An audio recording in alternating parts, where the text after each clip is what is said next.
O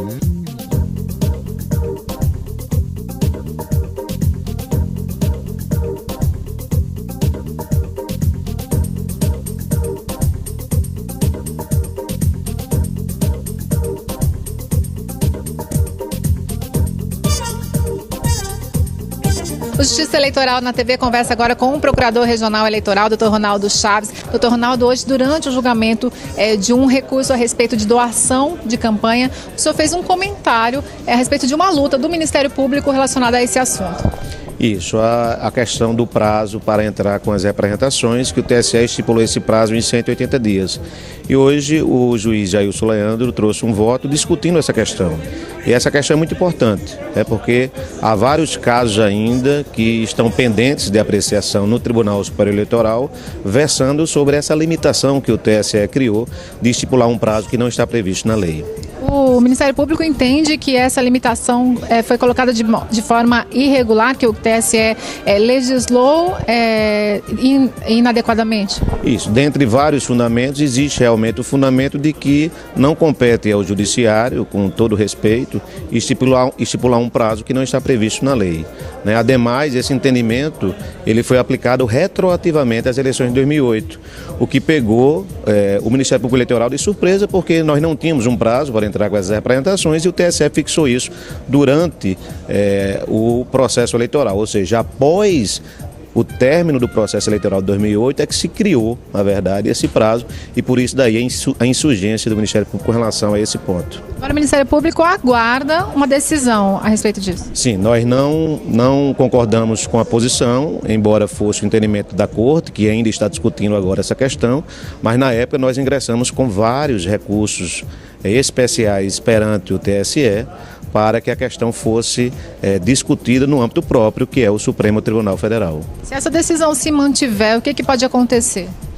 Olha, a esperança do Ministério Público, nós vamos aguardar o pronunciamento do Supremo, é que seja reconhecida a inconstitucionalidade desse prazo de 180 dias e, portanto, as ações possam ser regularmente processadas perante o Judiciário, a fim de punir aqueles que efetivamente ofenderam a lei eleitoral com doações acima do limite legal. Se isso não acontecer, essas ações acabam perdendo valor.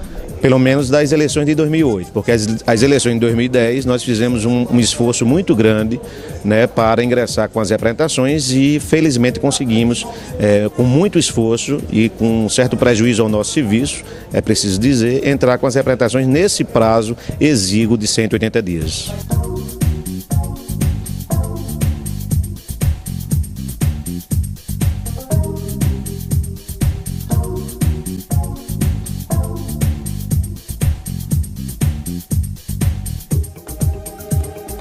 O Justiça Eleitoral na TV conversa agora com Marcos Duarte a respeito da necessidade de um advogado na postulação de recursos. Essa necessidade, ela ocorre sempre, juiz?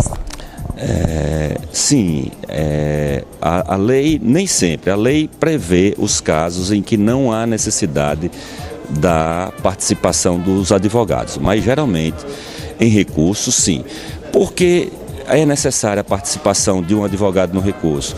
No caso que nós julgamos hoje, a postulação inicial, ela, embora seja administrativa, que foi o que eu sustentei no meu voto, quando há uma negativa dessa postulação, o juiz se baseia em argumentos técnicos. E um leigo não tem a capacidade de contrapor esses argumentos técnicos lançados pelo juiz. Então, há sim a necessidade, para o bem, o próprio benefício do recorrente, de constituir um advogado, porque este sim tem um conhecimento e a capacidade técnica de contrapor aqueles motivos lançados pelo juiz em sua decisão, em sua sentença. Quer dizer, a pessoa que quer recorrer necessariamente pode não ter os conhecimentos necessários para se defender adequadamente. Exatamente, porque enquanto ele postula em juízo, ele tem uma perspectiva de direito e ele vai, embora limitadamente, e leva ao juiz essa perspectiva de direito. Mas quando o juiz nega ou quando o juiz provê parcialmente, ele o faz lançando mão de argumentos técnicos, que a um leigo fica difícil ele contrapor esses argumentos. Então, por isso a necessidade da participação do advogado em segundo grau, em recurso. Em primeiro grau ainda é possível? Em primeiro grau, sim, nos casos que a lei prevê. Especificamente em habeas corpus, em juizados especiais e alguns casos previstos na lei.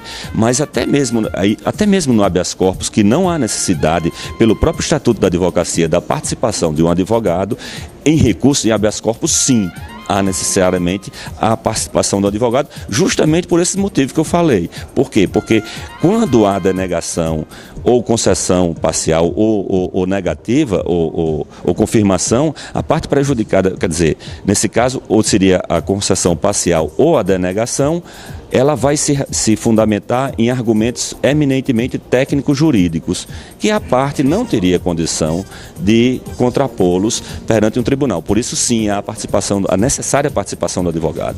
E o que acontece com recursos que chegam aos tribunais sem essa qualificação?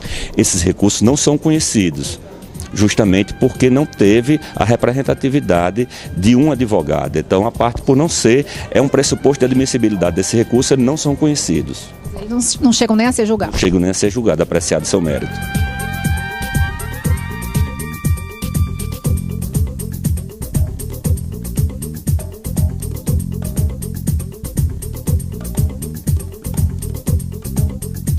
O Justiça Eleitoral na TV termina por aqui. Eu volto na próxima terça-feira, às 9 da noite, sempre com reapresentação às sextas-feiras, às 2 da tarde. A você que nos acompanhou, uma excelente semana e até a próxima.